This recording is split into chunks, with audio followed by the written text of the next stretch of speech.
सदी के मोड़ पर जब भारत उपनिवेशवाद की बेड़ियों से जूझ रहा था, एक व्यक्ति आमूल परिवर्तन का प्रतीक बना, महात्मा गांधी। उनके नाम में ही महात्मा, महान आत्मा, उनकी नैतिक अखंडता, सत्यनिष्ठा और अहिंसा का आह्वान था। वे केवल स्वतंत्रता संग्राम के नेता नहीं, बल्कि एक आदर्श के मूर्त रूप थे, एक ऐसे पथ प्रदर्शक जिनकी ओर समाज ने मार्गदर्शन की तलाश में देखा। गांव-गांव, शहर-शहर, करोड़ों ने उन्हें जननायक के रूप में पूजा। उनका जीवन सादा, संयमित, संकल्पित, अपनी नैतिक ऊंचाइयों के कारण न केवल सम्मानित था, बल्कि श्रद्धा का विषय बन गया।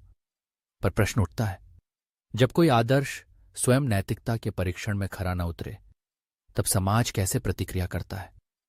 क्या आदर्श और नैतिकता हमेशा साथ चलते हैं, या कभी-कभी उनके रास्ते टकराते भी हैं? गांधी जी के जीवन में एक ऐसा ही अध्याय था जिसने दुनिया भर में असहजता, चर्चा और सवाल खड़े किए। यह था उनका ब्रह्मचर्य परीक्षण, वह तपस्या जिसे उन्होंने शुद्धता, इंद्रिय संयम और आत्मनियंत्रण हेतु अपनाया।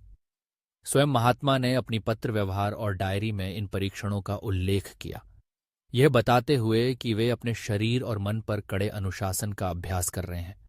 लेकिन यही प्रयोग विवाद के केंद्र में तब आया जब उन्होंने अपनी नाबालिग भतीजी मनु गांधी के साथ बिना वस्त्र के सोने का अभ्यास किया। गांधी ने लिखा, यह मेरे ब्रह्मचर्य की परीक्षा है, मेरा आत्मसंकल्प। उनके पत्रों में मिलता है, क्या मैं पूर्ण संयम तथा शुद्धि के साथ इस अग्नि परीक्षा में सफल हो सकता हूं? कभी कभी वे स्वयं अपने प्रयासों और दुविधाओं को खुलकर स्वीकारते हैं। मनु मेरी पुत्री ही है, मैं संसार के सामने अपने प्रयोग को छिपाना नहीं चाहता। इन शब्दों में कोई सनसनी नहीं, केवल आत्ममंथन और सार्वजनिक रिपोर्टिंग है। गांधी स्वयं इस प्रयोग की जटिलताओं, समाज की संभावित अशांत प्रतिक्रिया और आत्मसंशय का जिक्र करते हैं। अब सवाल उठता है, यह आत्मसंयम का अभूतपूर्व प्रयोग था या नैतिकता की सीमा लांघने वाली भूल? क्या यह साक्षात आध्यात्मिक परीक्षण था या नैतिक चिन्हों का अस्पष्ट उल्लंघन? गांधी जी ने जिस ब्रह्मचर्य का पालन किया वह वैदिक परंपरा में साधु संतों की कठिन साधना का जिक्र करता है, शरीर और मन पर विजय प्राप्त करने का महासंकल्प।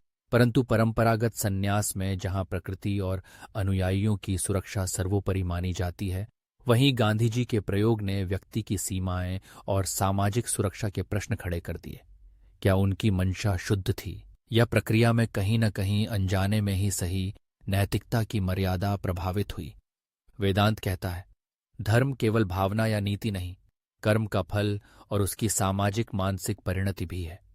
गांधी के इरादे भले थे, किंतु प्रभाव जटिल और बहस योग्य। आखिरकार त्याग और तपस्या की जो दीर्घ परंपरा है, उसमें शायद गांधी अपने विचारों में नवीनता लाने के चक्कर में उन सार्वजनिक और व्यक्तिगत सीमाओं को समझ न पाए जिनकी अपेक्षा समाज अपने नैतिक प्रतीकों से करता है। जब विचार भूमि से उठकर हम काल चक्र पर नजर डालते हैं तो पाते हैं, जिसे भारत की आध्यात्मिक परंपरा युग या कालचक्र कहती है, उसमें महानतम साधक भी परीक्षा की विषम परिधि में आ खड़े होते हैं।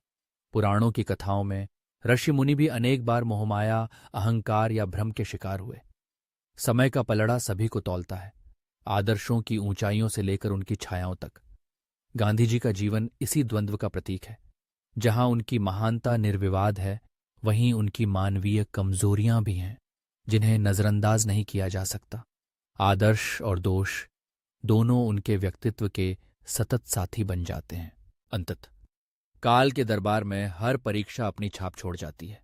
नायक कितना भी बड़ा हो, उसके कर्म, उसके संकल्प और उसकी गलतियां इतिहास के पन्नों में दर्ज हो जाती हैं।